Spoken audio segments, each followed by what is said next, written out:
नमस्कार, मैं धनंजय कुमार। आज शनिवार है और शनिवार को हम बात करते हैं दुनिया के बारे में, विदेश पर बात करते हैं।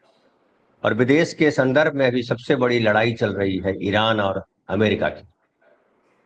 पिछले दिनों ऐसा लगा था कि लड़ाई खत्म हो गई है और अब बात खत्म हो गई, लेकिन वापस उभर आया और अमेरिका ने लगातार बमबारी की है। पिछले 7 दिनों से बमबारी चल रही है और अमेरिका ने जैसे अब कसम ले ली है कि ईरान को भयंकर तरीके से बर्बाद कर देंगे और उसे घुटनों पर ला देंगे। ईरान भी हालांकि रिएक्ट कर रहा है, और ईरान जो मिडिल ईस्ट के देश है, जो जहां पे अमेरिका के सैन्य ठिकाने हैं, वहां हमले कर रहा है। लेकिन ईरान का हमला कमजोर दिखाई पड़ता है। साफ साफ दिखता है कि अमेरिका पूरे जोश में है और अमेरिका पूरी ताकत से लड़ रहा है।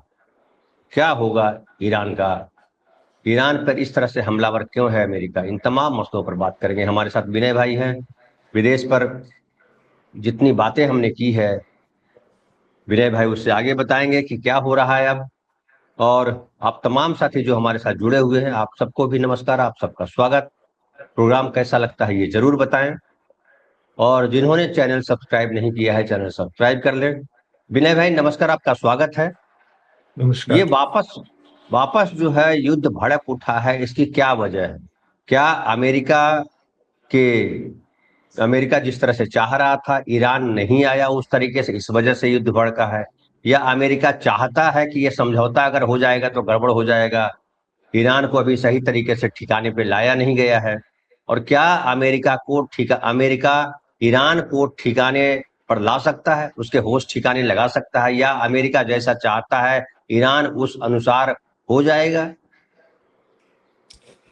धन्यवाद धनंजय भाई। देखिए, आपने सही सवाल उठाया कि ये जो ईरान और अमेरिका का युद्ध जो है वो रह रह करके क्यों भड़कता है, ठीक है ना।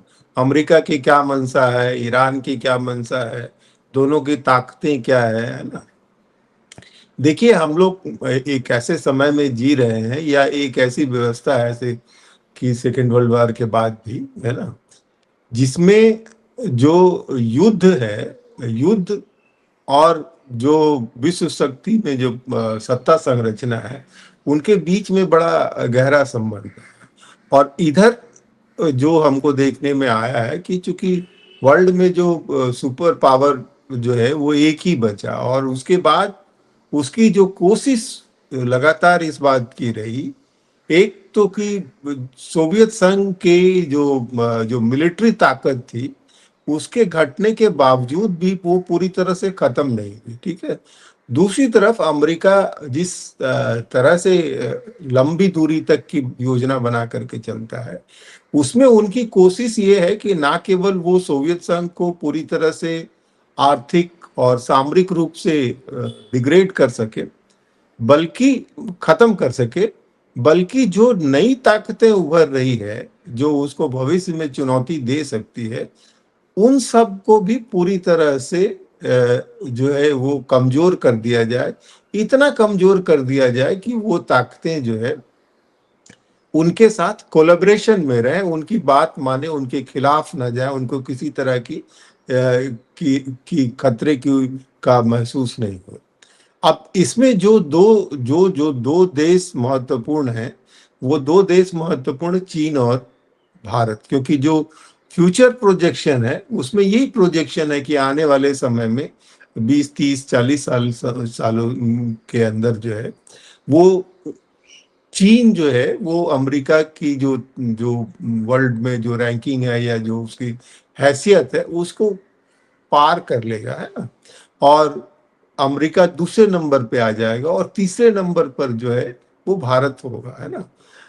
और तब ये भी हो सकता है कि और अगर चीन और भारत के बीच में कुछ आपसी समझौता हो जाए, तालमेल हो जाए, तो अमेरिका की जो है वो जो हैसियत है विश्व की सामरिक और आर्थिक स्थिति को प्रभावित करने की, वो कमजोर हो जाएगी या खत्म हो जाएगी। ये स्थिति जो है अमेरिका बर्दाश्त नहीं कर सकता है। इसलिए बर्दाश्त नहीं कर सकता है कि अमेरिका ने जिस तरह की संरचना बनाई है, जिस तरह की उनका जो समाज है, वो बगैर पूरी दुनिया से संसाधनों के अधिग्रहण के नहीं चल सकता है। हम लोग सब कहते हैं कि अमेरिका विश्व की सबसे बड़ी आर्थिक ताकत है, सबसे बड़ा उसका बजट है, सबसे बड़ा उसका मिलिट्री बजट है, पर साथ ही हम लोग ये भी जानते हैं कि अमेरिका जो है विश्व का सबसे बड़ा कर्जदार देश है। उसकी जो पूरे देश के लोगों के दूसरे देशों के लोगों के कि पैसे जो है अमेरिका के पास में, और उसी में आपने देखा होगा कि जो अमेरिकी ट्रेजरी बिल्स जो है, जो डॉलर्स में जो होते हैं, वो जब लोग बेचना शुरू करते हैं तो अमेरिका की अर्थव्यवस्था को झटका लगता है। वो अमेरिका बिल्कुल नहीं चाहता है कि जो है लोग ये काम करें। लेकिन दूसरी तरफ अमेरिका ये भी संदेश लगातार देने की कोशिश कर रहा है कि हमारी ही चलेगी, ठीक है ना। वो और वो अभी हाल के दिनों में जिस तरह से ट्रंप के आने के बाद अमेरिका ने बिहेव किया, उसने नाटो के देशों को लगातार धमकाया कि भाई आप अपना खर्च बढ़ाएं, हम अकेले आपका वो नहीं उठाएंगे, अगर आप हमारी बात नहीं मानेंगे तो हम नाटो को छोड़ देंगे। क्योंकि नाटो के का जो बजट है उसका बड़ा हिस्सा, 2/3 से ज्यादा हिस्सा जो अमेरिका वहन करता है। यूरोप को उसने उसी तरह से धमकाया कि भाई आप जो है एक तो हमारी स्थितियों के खिलाफ भी जा रहे हैं और दूसरी तरफ जो है आप ये भी चाहते हैं कि हम आपकी सुरक्षा की, ऐसे नहीं चलेगा। आप हमसे जो व्यापार की जो ये स्थिति है उसमें हमारे यहाँ से आप व्यापार बढ़ाएं, हमारे यहाँ से मिलिट्री साजो सामान लें और हमारी बात मानें। ये है। इस बीच में आप ये देखेंगे कि ये जो अमेरिका और ईरान का युद्ध चल रहा है, इसी बीच में जो है एक प्रमुख जो रिपब्लिकन सेनेटर जो थे, जो अटॉर्नी भी थे और सेना में भी रहे थे, लिंडसे ग्राहम की जो है मृत्यु हो गई।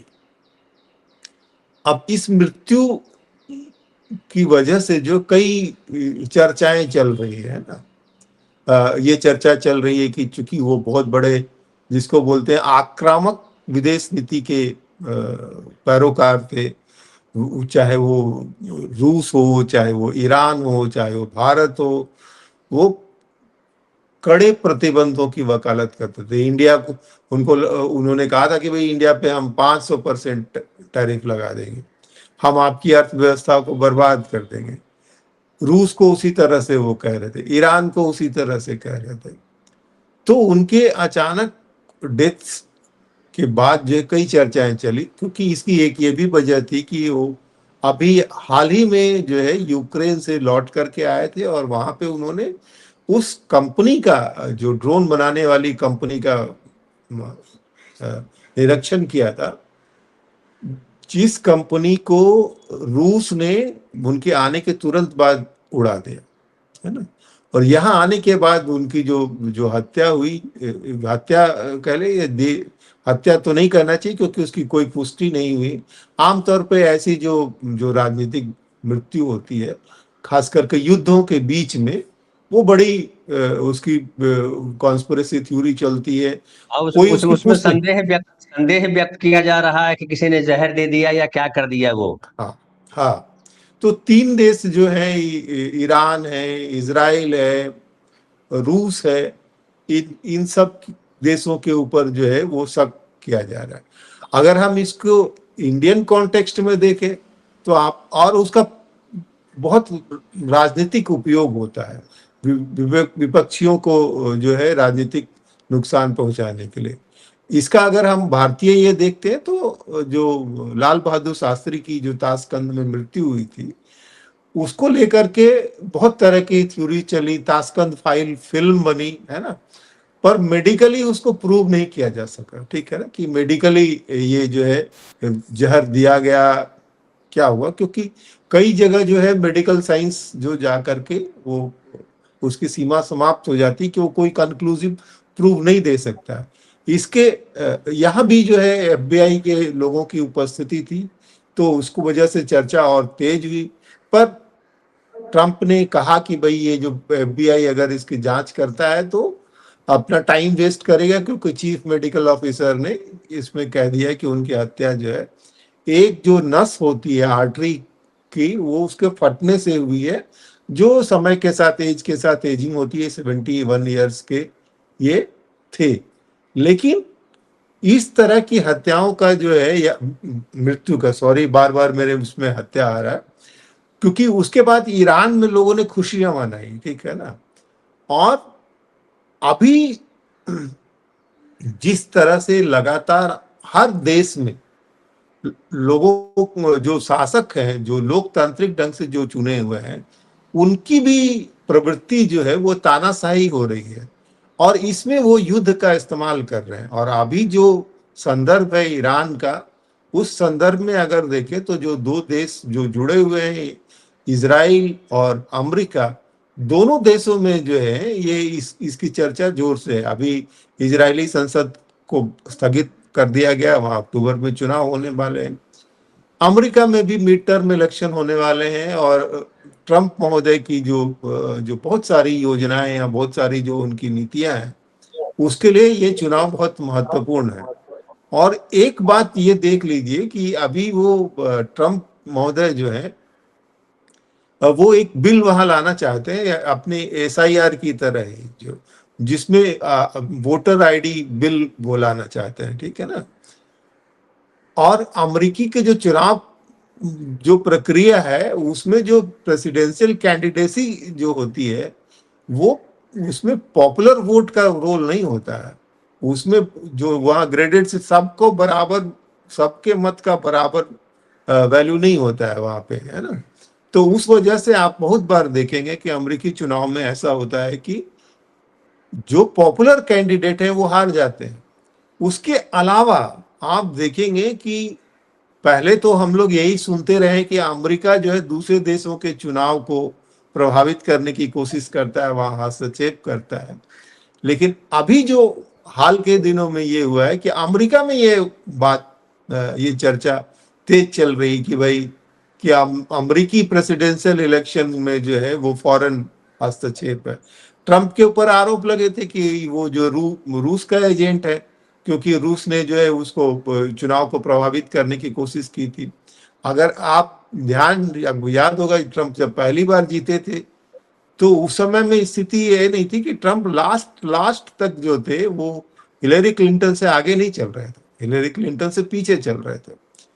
अंतिम समय में एक इंफॉर्मेशन लीक हुई कि एक्सचेंज की, कि प्राइवेट एक्सचेंज का इस्तेमाल हिलेरी क्लिंटन कर रही थी, और वो जो माहौल बना, उसके बाद ट्रंप साहब जीत गए। दूसरी बार जब वो हारे तो वो एक्सेप्ट करने के लिए तैयार नहीं थे कि उनकी जो है हार जो है नॉर्मल तरीके से हुई। और अमेरिकी इतिहास में पहली बार हुआ कि लोग जो है कैपिटल हिल्स, जो सबसे सुरक्षित जगह मानी जाती है, वहां वो अंदर तक घुस गए और वो तोड़फोड़। तो इस तरह की जो राजनीतिक हत्याएं, जो राजनीतिक मृत्यु है, वो बहुत उथल पुथल क्रिएट करती हैं, और वो जो है पूरे खित्ते की राजनीति को तो प्रभावित करती ही है, पूरे दुनिया की राजनीति को प्रभावित करती है। तो ये जो है कई चीजें साबित नहीं हो पाती है, ठीक है ना, लेकिन उसकी छाया बहुत पड़ती है। उसकी एक और चीज, चूंकि अमेरिका इजराइल की बात चल रही है, तो मुझे जो याद आता है, उसमें सबसे महत्वपूर्ण मुझे याद आता है यासिर अराफात की मृत्यु का, ठीक है ना। अब आपको याद होगा कि जब यासिर अराफात मरे थे तो तमाम तरह की जो है वो थ्योरी चली थी। किसी ने कहा एड्स से मर गए, किसी ने कहा कुछ कह दिया, तमाम चीजें चली। और उसके बाद बहुत दिनों बाद महमूद अब्बास की सरकार को अस्थिर करने के लिए उसके बाद ये थ्योरी आई कि उनको जो है वो पोलोनियम जहर दिया गया था, ठीक है। वो स्विस ये से आया था। यासिर अराफात की बॉडी को कब्र से निकाल करके दोबारा टेस्ट किया गया, ठीक है। और अंत में फिर वो कुछ साबित नहीं हो पाया, इसलिए क्योंकि उस चीज को वेरीफाई करने के लिए दुनिया में दो ही देश थे, एक अमेरिका और एक रूस। क्योंकि अमेरिका का इन्वॉल्वमेंट ही उसमें अमेरिका इजराइल का इन्वॉल्वमेंट ही माना शक था। तो रूस के पास गए वो, और फिर वो कोई साबित नहीं हुआ, क्योंकि और उसके बाद ये भी खबर आई कि जहां यासिर अराफात की जो चिकित्सा हुई थी रूस फ्रांस में, वहां उनके जो इलाज से संबंधित जो मेडिकल पेपर थे वो गायब हो गए थे। आपको याद होगा कि यासिर अराफात की जो पत्नी जो थी वो यासिर अराफात ने अपने अंतिम दौर में शादी कर ली थी, ठीक है ना, और उनकी पत्नी जो थी अल्जीरियन मूल की फ्रेंच थी, ठीक है ना।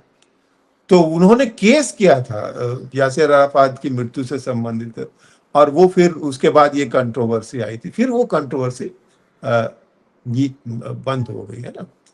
तो अब यहां भी आप देखिए कि क्या हो रही है, अमेरिका की क्या कोशिश है। अमेरिका की कोशिश यही रही कि अमेरिका इजराइल की कोशिश रही कि भाई हम जो है हमला करके वहां जो खामनेई है, खामनेई को की हत्या करके निकाल देंगे, उसके बाद जो है ईरान में आंतरिक विद्रोह हो जाएगा और हमारे लोग जो है वहां शासन पे काबिज हो जाएंगे। और ईरान के जो एसेट्स हैं, जो देखिए उस पूरे क्षेत्र में जो है, पूरे क्षेत्र में अमेरिका के जो सहायक लोग हैं उनकी उनकी ताकत और प्रभाव को चुनौती देते हुए ईरान बड़ी तेजी से आगे बढ़ा। और ईरान का इस्तेमाल जो है, ईरान, अफगानिस्तान और पाकिस्तान का इस्तेमाल जो है, अमेरिका ने बहुत लंबे अरसे से जो है रूस के खिलाफ जो है वो जानकारियां जुटाने में और उसके प्रभाव को रोकने के लिए करता रहा है। और इसकी तो सबसे बड़ी जो अभिव्यक्ति हुई है कि वो जो अफगानिस्तान में जो रूसी हस्तक्षेप जब हुआ, जो आकर के वहाँ रूस ने वहाँ कब्जा किया, उसके बाद जो है वहां पे अमेरिका ने पाकिस्तान की मदद से लंबा संघर्ष, सैनिक संघर्ष किया, और जो है रूस को वहां से वापस जाना पड़ा। कैसे और इस लड़ाई में भी जो है आप देखिएगा कि चीजें बहुत उलझी हुई है।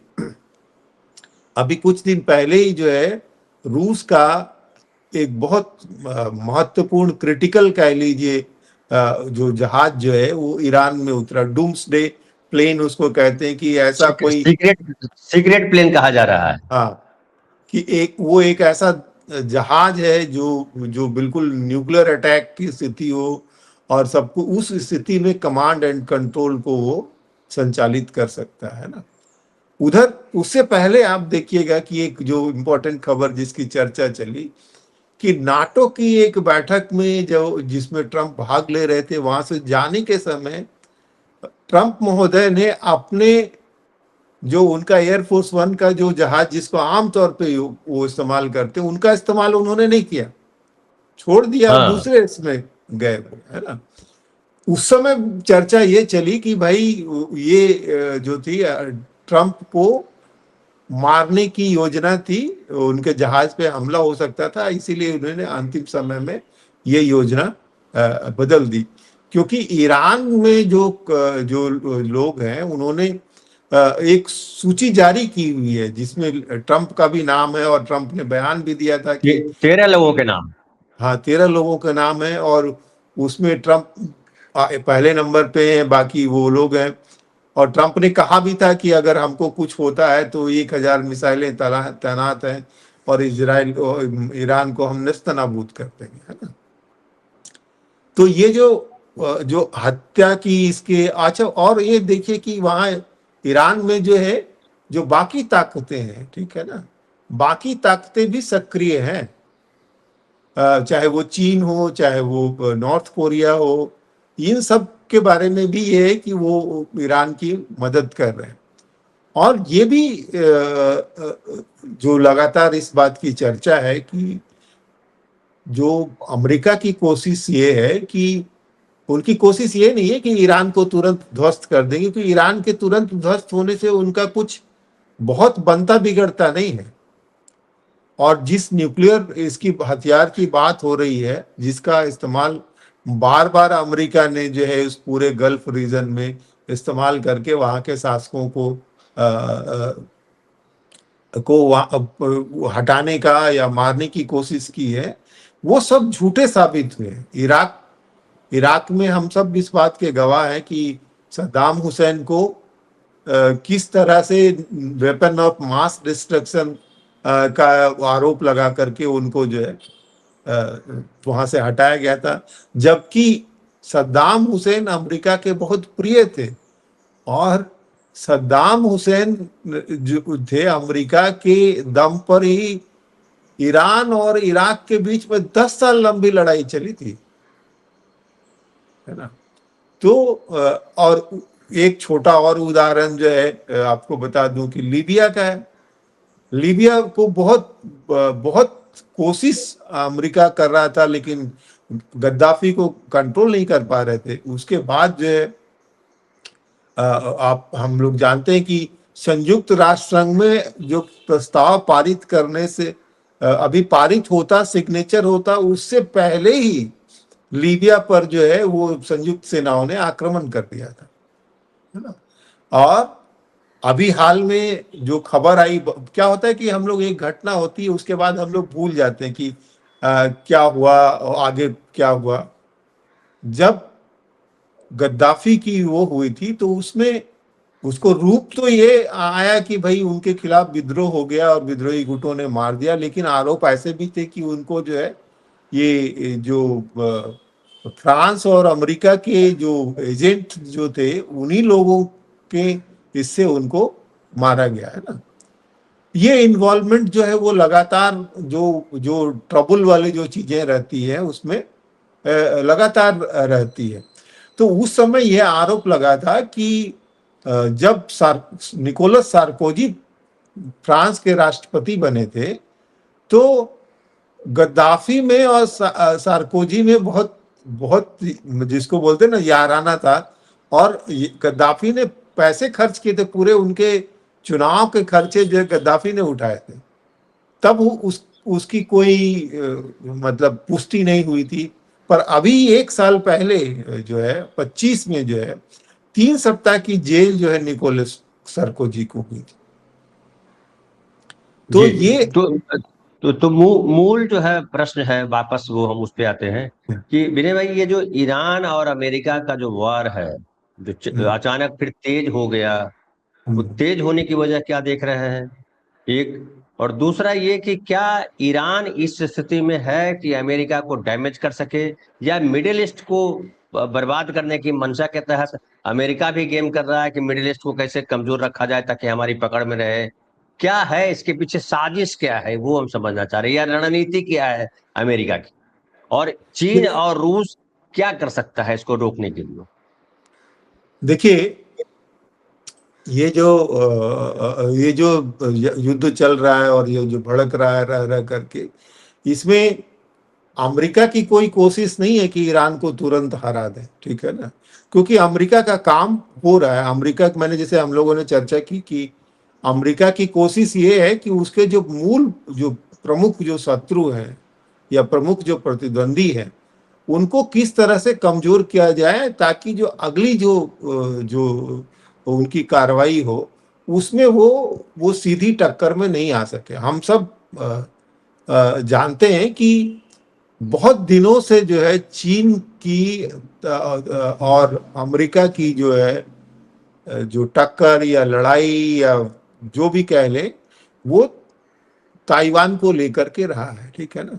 हमको आपको याद होगा कि जब पावर बैलेंस चेंज होता है तो चीजें उस हिसाब से चेंज होती है। देखिए, जब चीन महाशक्ति के रूप में, चीन की एक सामरिक शक्ति के रूप में उभार हुआ और ब्रिटेन और पुर्तगाल का पतन हुआ, तो जो औपनिवेशिक दौर में जो बहुत सारे ऐसे संधि किया गया था जो चीन के हितों के खिलाफ था, वो सब रिवाइज हुआ, जिसमें हांगकांग का है और आपको कैंटन और मकाओ जो दो बंदरगाह जो थे वो पुर्तगालियों के पास थे, उनको वापस देना पड़ा।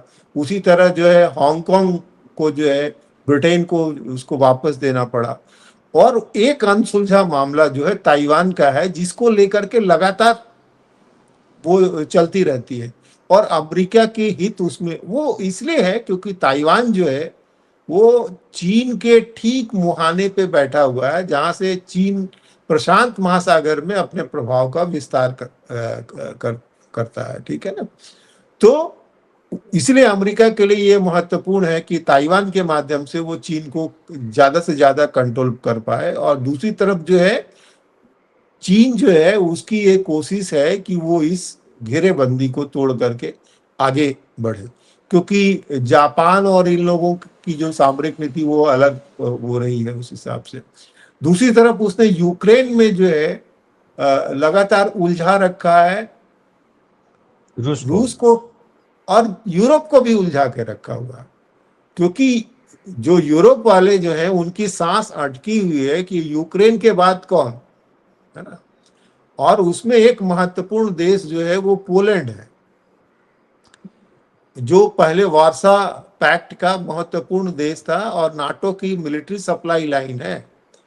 और पोलैंड लगातार छटपटा रहा है कि भाई आप जो कर रहे हो और जो समझौता नहीं हो रहा है, तो अगला निशाना तो हम ही होंगे, हमारे के थ्रू आप जो सप्लाई लाइन चला रहे हो, तो आप जो है वो हमको खतरे में डाल रहे हो, और आप जो है वो हमको मजबूत भी नहीं कर रहे हो। उसी लड़ाई में आपने देखा होगा कि चूंकि जो ब्लैक सी है, ब्लैक सी में स्वीडन और नॉर्वे दो देश आते हैं जिनके साथ में रूस की जो है वो लड़ाई या कह लीजिए टकराव होता रहा था।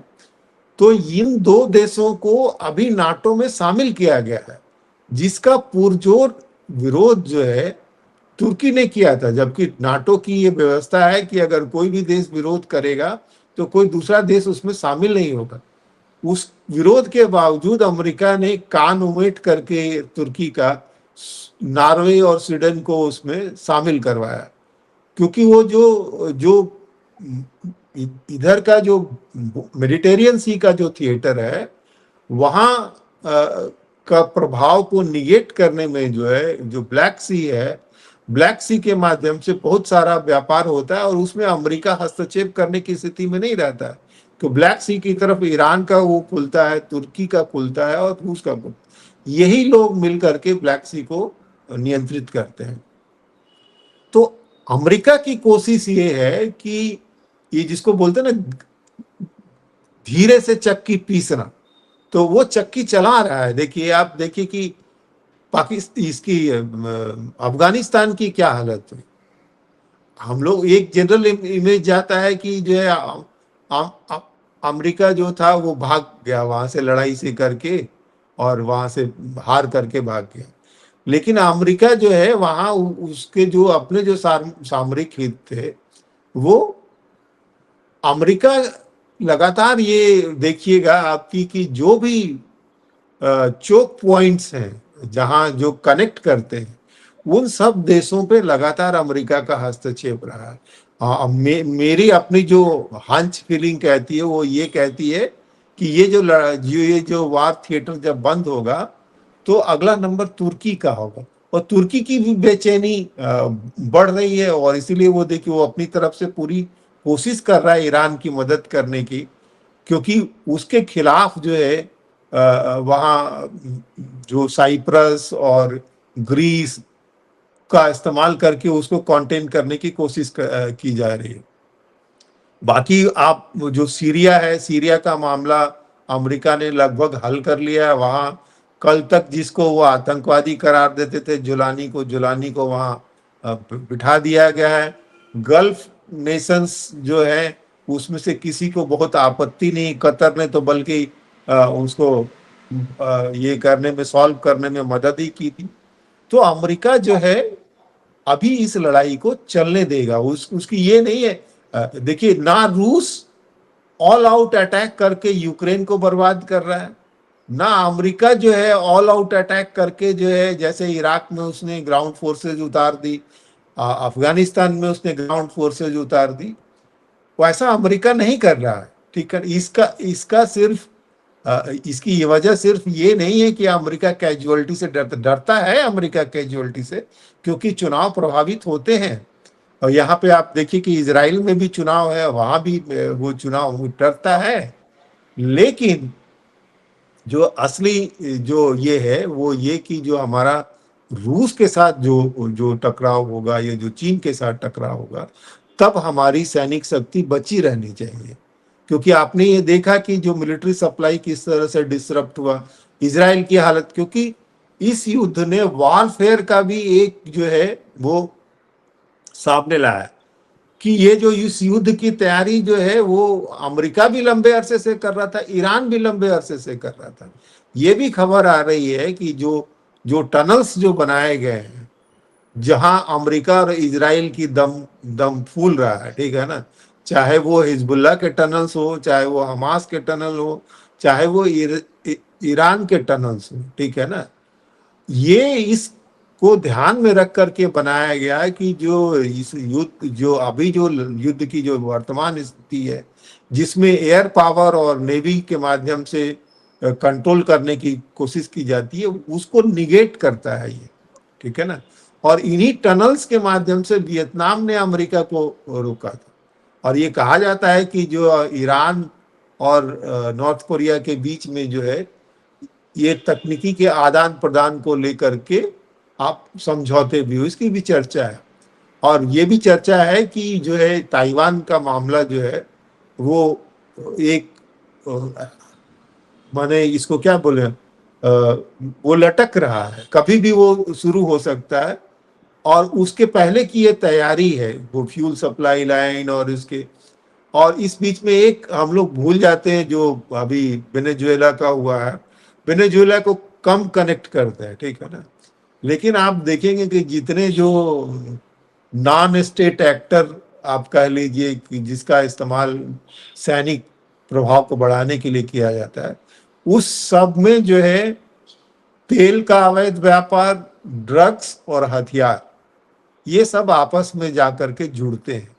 और वही जो है वो जो लीगल जो आर्थिक और सामरिक चैनल है उससे बाहर जा करके जो चीजें आपको चलती, तो आप देखेंगे चाहे भारत का जो के लिए जो आतंकवादी परेशानी का वजह रहेगा, वो आपको दिखेगा कि वो भी जो है हथियारों के अवैध तस्करी में संलिप्त है। और वो ड्रग्स के उसमें तक परेश बरुआ के बारे में आया ही था, ठीक है ना। यही आरोप जो है बाकी लोगों पे भी लगाया जाता है। तो ये लड़ाई आप ये जान लीजिए कि जो गल्फ के जो देश हैं, वो गल्फ के देश हाल के दिनों में कोशिश कर रहे थे कि वो, चीन लगातार उसमें कोशिश कर रहा था कि अमेरिका का प्रभाव गल्फ से खत्म किया जाए, क्योंकि वो एनर्जी रिच जगह है जहां से ये तय होगा कि हमारी अर्थव्यवस्था किस गति से दौड़ेगी और किस तरह से हमारी सामरिक शक्ति मजबूत होगी। और चूंकि अमेरिका की जो ताकत में एक ताकत जो है वो पेट्रो डॉलर की ताकत है, तो उसको कमजोर किया जाना अमेरिका को गवारा नहीं है। तो अमेरिका एक ढंग से इस युद्ध का इस्तेमाल जो है उनको भी धमकी की तरह कर रहा है, क्योंकि युद्ध जो है अमेरिकी भूमि पर नहीं लड़ा जा रहा है, युद्ध गल्फ में लड़ा जा रहा है। और ईरान अमेरिका को अटैक नहीं कर पा रहा है। ईरान अटैक जो भी कर रहा है वो अमेरिकी सैनिक अड्डे जो गल्फ में वहीं कर रहा है। और ये जो देश हैं गल्फ के, ये मजबूरी में अटैक भी नहीं कर पा रहे। और अगर ऐसा ही रहता, अमेरिका को बहुत फिक्र रहती, तो अमेरिका कहता है इन गल्फ देशों की कि आप क्या कर रहे हो, आप भी मारो, हमारे साथ चलो, ठीक है ना। लेकिन मुश्किल ये है कि गल्फ में जो है ज्यादातर देशों में राजतंत्र है, और वहां की जनता जो है वो सड़कों पर उतर करके इनके खिलाफ हो जाएगी। तो अमेरिका जो है इस युद्ध का इस्तेमाल जो है वहां के राजाओं को अपने कायदे में रहने के लिए, धमकी देने के लिए भी कर रहा है। ये प्रत्यक्ष नहीं है, ये अप्रत्यक्ष है। सऊदी अरब हो, जितना जो, क्योंकि उससे पहले जो अरब रिवॉल्यूशन हुआ था उस समय भी अमेरिका ने उसका उनकी मदद करके उसको खत्म करने में अपनी भूमिका निभाई थी। तो ये आप जान लीजिए धनंजय भाई की बड़ी उलझी हुई चीजें हैं, ठीक है ना। और बहुत सारी चीजें हमको आपको बहुत देर से पता चलती है। बिल्कुल देखिए सही है, बिल्कुल सही है। पाकिस्तान में तो आप देखते हैं कि कितने कितने लोगों की हत्या हुई, कितने लोगों की फांसी पे चढ़ा दिया गया। एक मजेदार बात जो हमारे आपसे जुड़ी हुई है, बाद में पता चले, पाकिस्तान के जो पहले राष्ट्रपति थे इस्कंदर मिर्जा, जिनको सिराजुद्दौला का नाती कहा जाता है, उनकी मृत्यु जो है, उनका अंतिम संस्कार पाकिस्तान में नहीं हुआ। पाकिस्तान ने उनके शव को पाकिस्तान में आने से मना कर दिया, और उनका अंतिम समय में इलाज लंदन में चल रहा था, और वो अपना इलाज कराने में सक्षम नहीं थे। वो अपने परिवार को कह रहे थे कि भाई हमको मर जाने दो। और जो आपके सोहरावर्दी साहब जो बंगाल के थे, वो अंतिम समय में कहाँ में थे? वो अपने अंतिम समय में लेबनान में थे। तो ये जो सत्ता की बिसात है, जिसमें सबसे बड़ा खिलाड़ी फिलहाल तो अमेरिका है, उसमें वो चीजें चलती रहती है। और अमेरिका जो है युद्ध का इस्तेमाल जो है, ये सिर्फ सामरिक रूप से नहीं करता है, उसका इस्तेमाल वो कूटनीतिक रूप से भी करता है। तो ये जो युद्ध है, ये युद्ध जितना सामरिक स्तर पर लड़ा जा रहा है, उतना ही आर्थिक मोर्चे पे लड़ा जा रहा है। और जो जो प्रतिद्वंदी शक्तियां होती है, उनकी उनके भी जो रुख से चीजें तय होती है। एक और मजेदार बात जो मुझे लगी, देखिए अमेरिका का जो उभार हुआ सैनिक रूप से, या अमेरिका जो आजाद हुआ, इसमें इस बात की बड़ी भूमिका थी कि ब्रिटेन और फ्रांस की आपसी लड़ाई और उसकी जो सह और मात की। जब अमेरिका में वो विद्रोह हुआ, तो फ्रांस जो था वो अमेरिका की तरफ जाकर के खड़ा हो गया, क्योंकि फ्रांस को जो है, जो वहाँ यूरोप में 7 इयर्स वार में जो है ब्रिटेन ने उनको मात दी थी।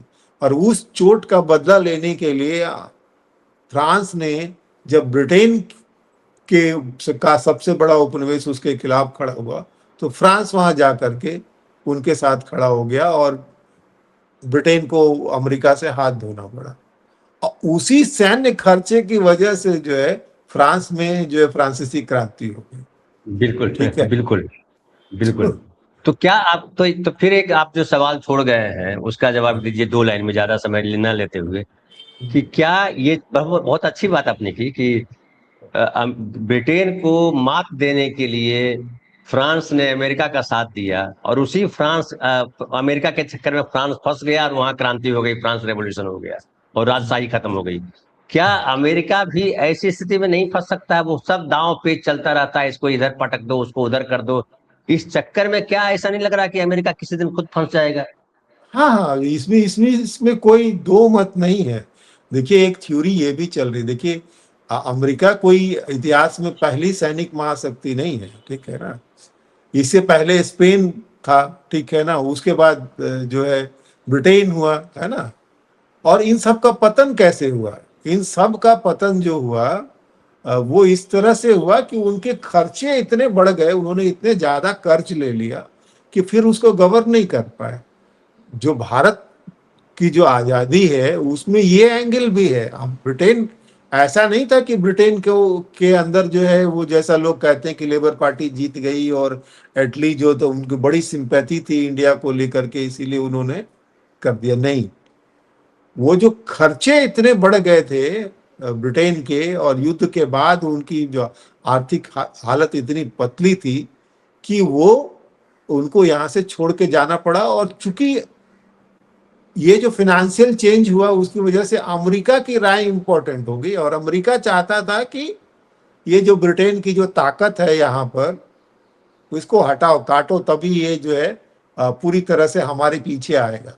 और उसके बाद आप देखिए कि इतने लंबे दौर में कभी आप नहीं देखा होगा आपने कि ब्रिटेन ने कभी भी जो है अमेरिका को कहा कि नहीं नहीं ऐसा नहीं होगा। थोड़े बहुत बयान उन्होंने दिए, लेकिन कोई भी अमेरिका का प्रोजेक्ट हो वो ब्रिटेन को हाँ करना ही पड़ा, ठीक है ना। अभी भी गाजा में जो प्लान है उसमें देखिए ब्रिटेन के जो पूर्व पूर्व जो प्रधानमंत्री है, जो इराक वॉर के समय में उनका साथ दिया था, वो उन्हीं पर पूरा दारोमदार है, गाजा का जो प्लान है। तो ऐसा नहीं कि अमेरिका जो है वो इम्यून है, कभी जी अमेरिका का भी बम जो है फट सकता है। बिल्कुल।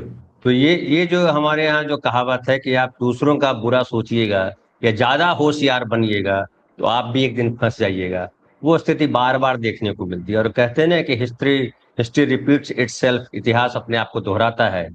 इस चक्र में क्या अमेरिका फंसेगा, ये एक बड़ा सवाल है। और चूंकि ऐसा होता रहा है तो जाहिर है अमेरिका आज नहीं कल फंसेगा। जो विनय भाई बता रहे थे कि बहुत कर्ज है उसके ऊपर, और वो कर्ज जो है किसी को जीने नहीं देता है, सबको गुलाम बना देता है या सबको पीछे कर देता है।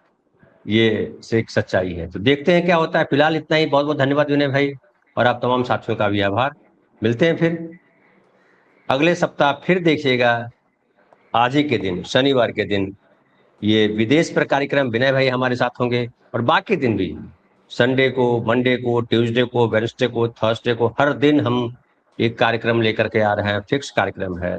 और उस कार्यक्रम के तहत जैसे कल जो है हम बात करेंगे देश की राजनीति पर, सुनील शुक्ल जी हमारे साथ होंगे। फिर सोमवार को हम बात करते हैं स्त्री विमर्श पे। मंगलवार को बात करते हैं हम साहित्य पे, जगदीशर चतुर्वेदी सर होते हैं हमारे साथ। बुधवार को बात करते हैं हम जम्मू भाई के साथ, आदमी सड़क का। हम बात करते हैं बृहस्पतिवार को यानी गुरुवार को हम बात करते हैं कहानियों पर, शुक्रवार को बात करते हैं सिनेमा पर, और फिर शनिवार को वापस हम बात करते हैं विदेश पर। तो बहुत बहुत धन्यवाद। मिलते हैं फिर आज शाम चौपाल में।